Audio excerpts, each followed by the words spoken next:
All right, so we're right here at the official geographic centre of London today, looking up at Charles I and his lovely statue here. We've already released a video about his son, Charles II, so we thought we might cover Charles I a little bit, give you a few funny tidbits about him.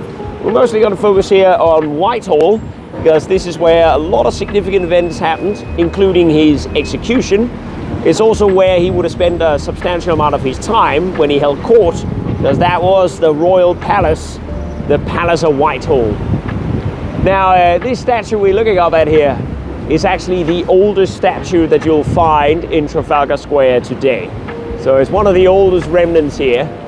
It was made in the early 1640s. It was sculpted and was meant to be a fine statue of King Charles I. Unfortunately, it didn't have a long runtime before Parliament decreed that they wanted this statue melted down, because they had just executed the king about 7 years later down there at the end of Whitehall, and they wanted to remove all trace of the king. So while the parliamentarians were busy melting down the royal scepter, the crown, they also wanted to melt down and sell for profit any statue of the king. So this statue here was actually sold to a metalworker in Holborn called John Rivet. And so it was John Rivet's job to melt this statue down into individual pieces of brass that could then be re-sculpted into new items, including brass-covered cutlery that was sold off both to royalists and to parliamentarians under the pretense that it had come from the statue of the king himself. It's even claimed that, rumored at least, that he was selling melted pieces of brass in various pubs and taverns, where he sold it off for a couple of pennies and would say, yeah, this used to be part of the king's statue, how much will you give for that? Unfortunately, he was discovered in his ploy. In the Restoration, when Charles II got back, it was discovered that the smith, or the metal worker as we might call him, had actually not melted down the statue. It turned out that he had hidden the statue in his own backyard, on his own premise. He had buried the statue, this smart man thinking that the kings might become popular again, and he was eventually bought by Charles II at his court and put up again the statue of his father. But they probably did have to give the smith a substantial bribe for him to tell them where the statue was located.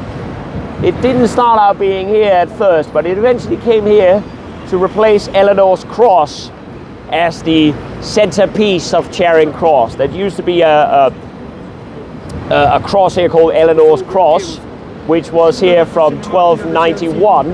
It's eventually replaced by this statue here. It's a replica of that cross at Charing Cross Station. And by the way, that's the original name of this area, is Charing Cross. It only turned into Trafalgar Square during the Victorian era.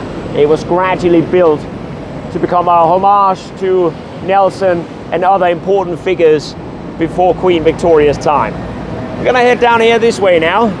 We're gonna start from the what used to be the very edge of the premises of the Palace of Whitehall and keep walking down until we get to the Royal Banqueting Hall, the only building that remains of the old palace that Charles I used to hold court in.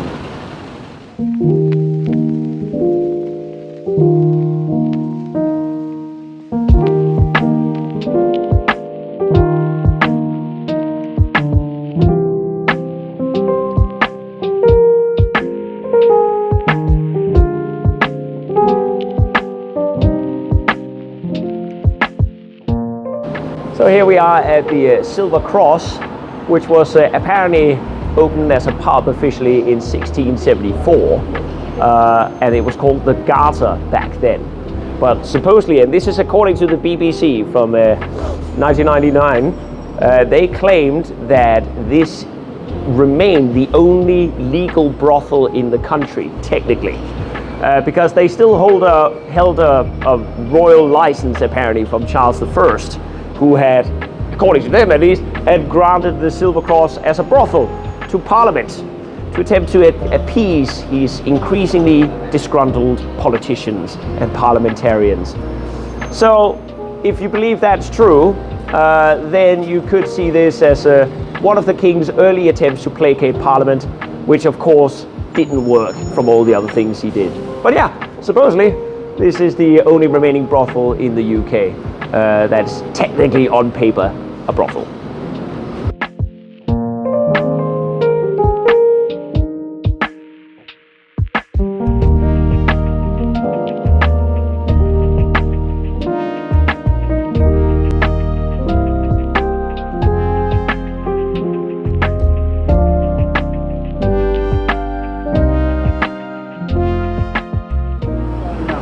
Okay, so we're here again. We've been here before with Charles II because, of course, the execution of his father, Charles I, was very important to him. Here he is again, Charles I. Of course, it's significant to talk about his execution as well when we're talking about the man himself who faced the executioner's block. Now, we can actually include these guys who are currently on duty now, the Horse Guards. They are the early origins of them, when they were called the Army of Cuirassiers, see if I pronounce that correctly, Army of Cuirassiers. They were actually formed right after the execution of Charles I, because when the king was killed, it was very unpopular with a huge amount of the population. So when parliamentarians took over, they needed to ensure as much control over the country as they could. And that's where many new military regiments were formed to try and take martial control over the country. But yes, we are looking right at the execution site where Charles I would have been, first he was woken up, he had one last night in St. James's Palace, and then he would have been brought here. Ironically enough, he would have been walking below the Rubens paintings one last time before he would come out on the balcony here and face the crowd.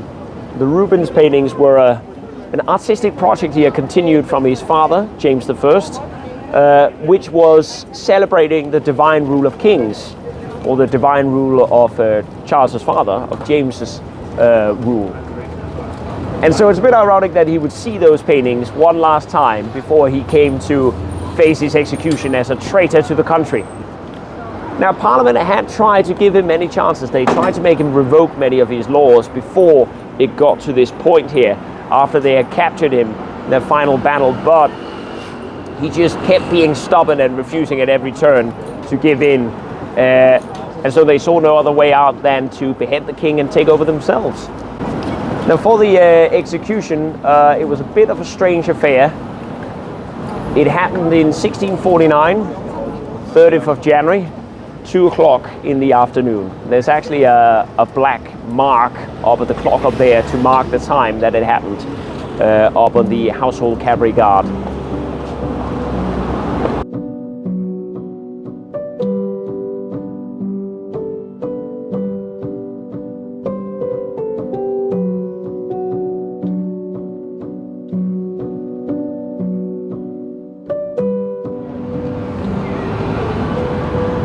Alright, so we're here again with the two nemeses in life staring at each other in death. And this is an interesting little lead bust that is of unknown origin. And we don't know exactly who's put it up here, right across from Cromwell. But it was bought in 1950, apparently, from a little antique shop. And someone decided to put it right across it so they could have a little staring contest in perpetuity. Of course, he's looking over at Westminster Hall, which is where the English Civil War both began and ended. They tend to say it started at 1642 when the king attempted to arrest several members of Parliament, 5 members of Parliament, and he marched in through the House of Lords with his own personal guard and stomped right into Parliament to arrest those gentlemen on sight. Unfortunately for the king, by the time he had managed to break down the doors and get in, those 5 members he sought to arrest had already fled, so they had escaped the hall. So he failed to capture them, and that would spark the English Civil War between Parliament and the Royalists, the ones who supported the king.